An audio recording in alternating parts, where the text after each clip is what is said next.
Get in, nerds. We are explaining Hearts of Iron 4. Today we're going to go over the tech tree and the way it works. So, first thing, I'm going to click this button to get us to research. Now, I notice I've gone to the politics menu and I've gone to the decisions and I've ignored this button here. This is for espionage. I think it's not as critical to understand. I'll definitely explain it later, but technology is a much more core mechanic. So first we'll go to our tech tree, our tech menu. Over here across the top, you're going to see anything that provides bonuses to research speed. This is the Commonwealth Research, what do you call it? The Research Sharing Group. This means that as the United Kingdom, any tech that's been researched by someone in my dominions, among my dominions, is going to be faster to research by everyone else in my dominions. So if I can stay up to date technologically, that's going to give benefits for Australia, Canada, New Zealand, South Africa, and India. Over here we get limited bonuses. We don't have any of those yet, but these are one tech bonuses. We're going to get a lot of those from National Foci as the game goes on. And over here we have our research speed modifiers. As you can see, we're at +8. We have 3% from having already researched a tech called electronic mechanical engineering, and we're getting 5% from our trade law, which is export focus. Then we got these 4 research slots. Each of these slots can research one technology at a time, and when it's done, we're going to go to researching a different technology. Most majors start with 3 or 4 research slots. Most minors start with 2 or 3. The maximum for virtually all countries is 5, because there are national foci that give you additional research slots, and I want to point out ours is over here in the industrial side of the tree, so we can get our extra research slot pretty early if we get lucky. And research slots all research things at the same speed. They're not physically represented anywhere on the map. I know there was a plan to do that at some point. That hasn't come into fruition yet. But yeah. Basically, this is the number of techs you can research at one time, and so having more of them is better. Having more research slots is very, very strong. The one exception to the 5 research slots situation is the United States can get 6 if it's democratic. It might be able to get 6 if it's communist, but I don't think so. And I think Can Germany get 6? Germany can get 6 if it becomes democratic. I want to say the Soviet Union can get 6. Let me see here. Because the Soviet Union's got one here. Where is it? Is it this one?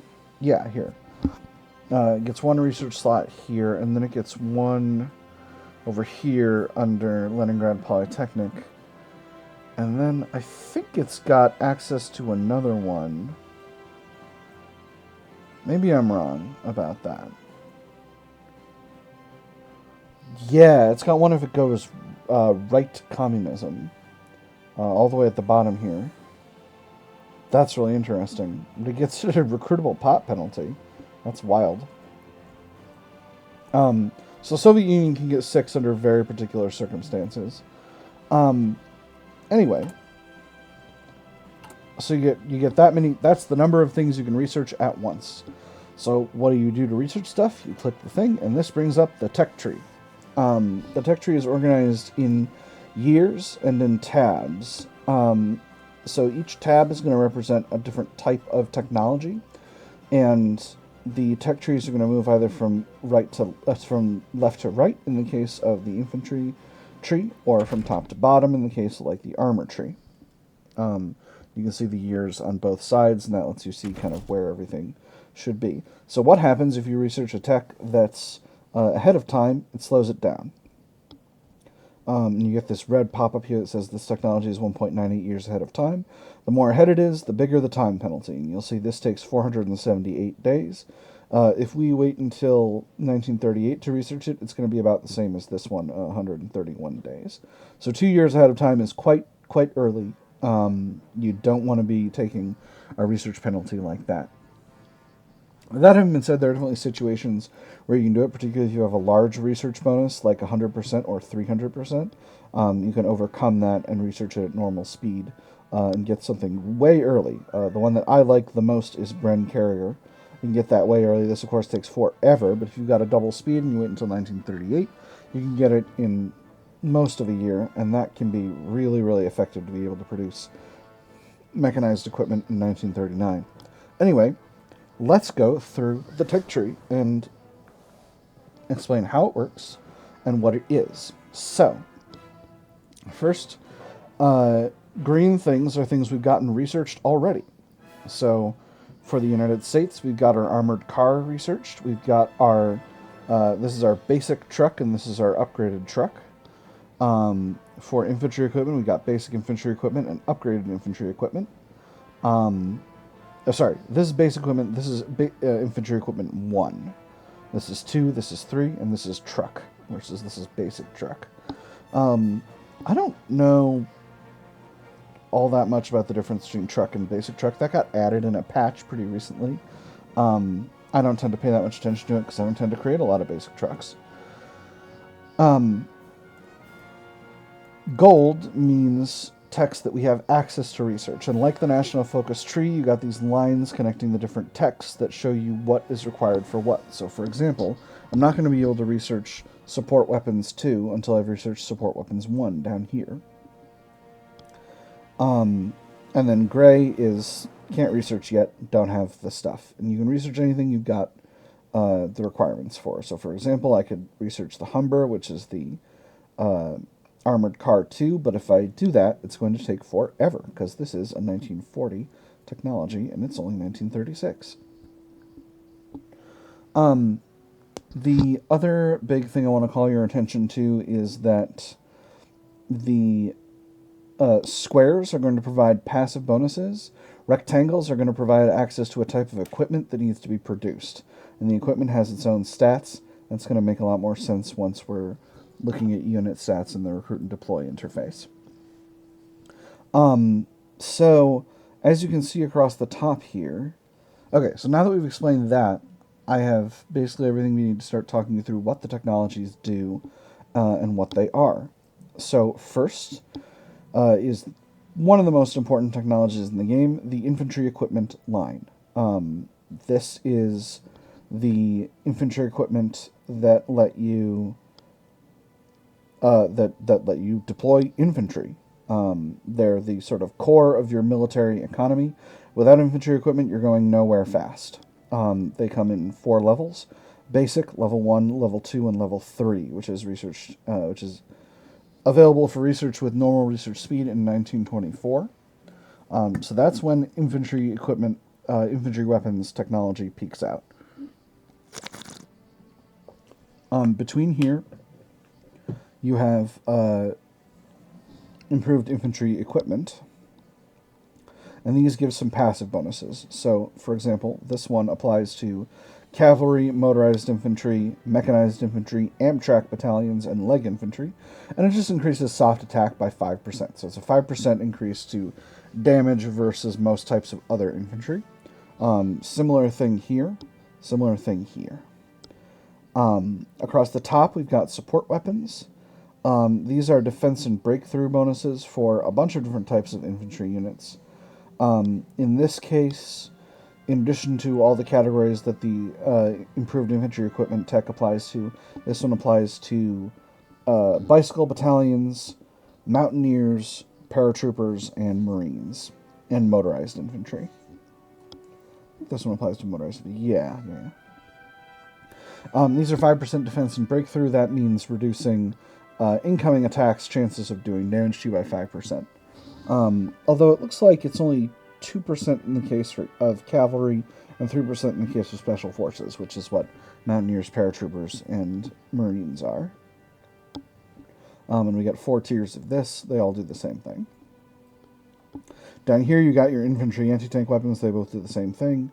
They're both 25% hard attack, which is attack versus tanks and heavier stuff, and plus 100% piercing. So you get double the piercing once you research this one, triple the piercing once you research this one, and this one gives land night attack bonuses for here and here.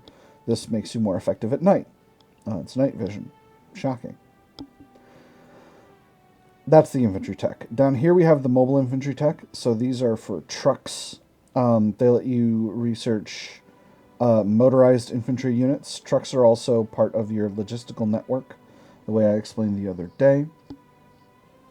Ahead here, you have some more interesting units. You've got your mechanized here. This is your improved mechanized and your advanced mechanized. These also affect passive bonuses to other units. So, for example, researching Mechanized 1 gets you a hardness bonus for all of your motorized units.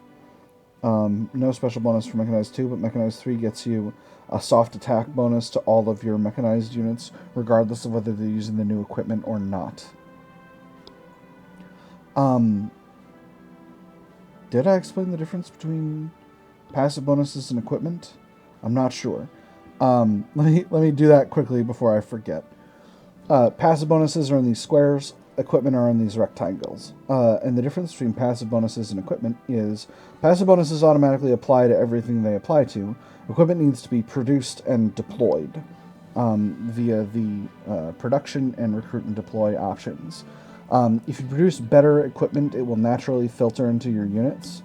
So basically the optimal thing to do is as soon as you research a better piece of equipment, for example, as soon as you research Infantry Equipment 2 over Infantry Equipment 1, you just start producing it. You turn your Infantry Equipment 1 line into an Infantry Equipment 2 line 90% of the time, and that's the right call, probably 95%. And then it'll naturally filter into your units over time. So each of these are equipment upgrades. You'll have to reset those production lines in order to build them. These two are Amtraks. They're naval invasion mechanized. They're very good for crossing rivers and doing naval invasions. And these are armor cars. They're hyper light armor.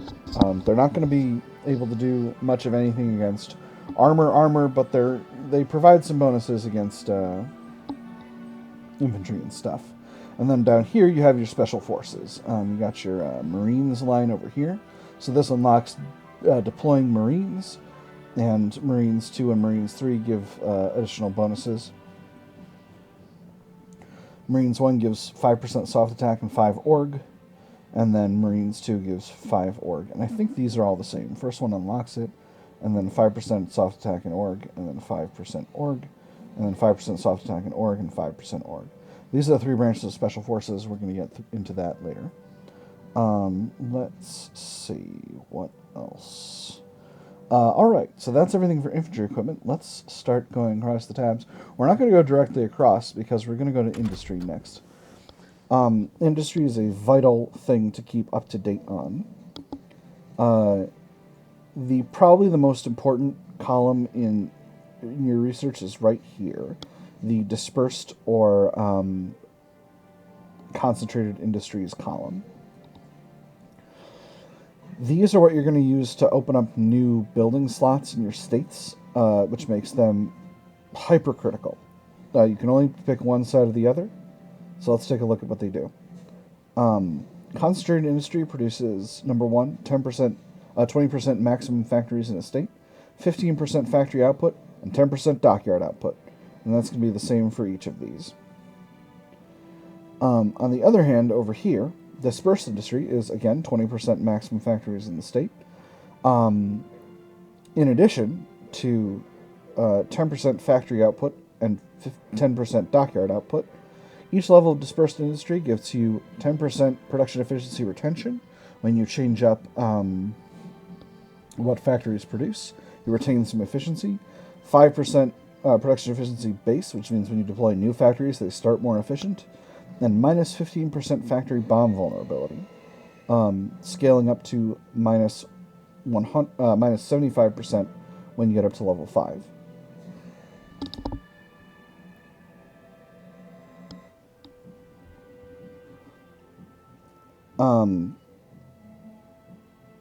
These are the most important techs in the world. You get all these bonuses over here on the dispersed side, and then but the trade-off of all that is you get 5% extra factory output over here on the concentrated side. Is a really, really important trade-off that you got to look into. I'm going to do tech part 2 in a minute.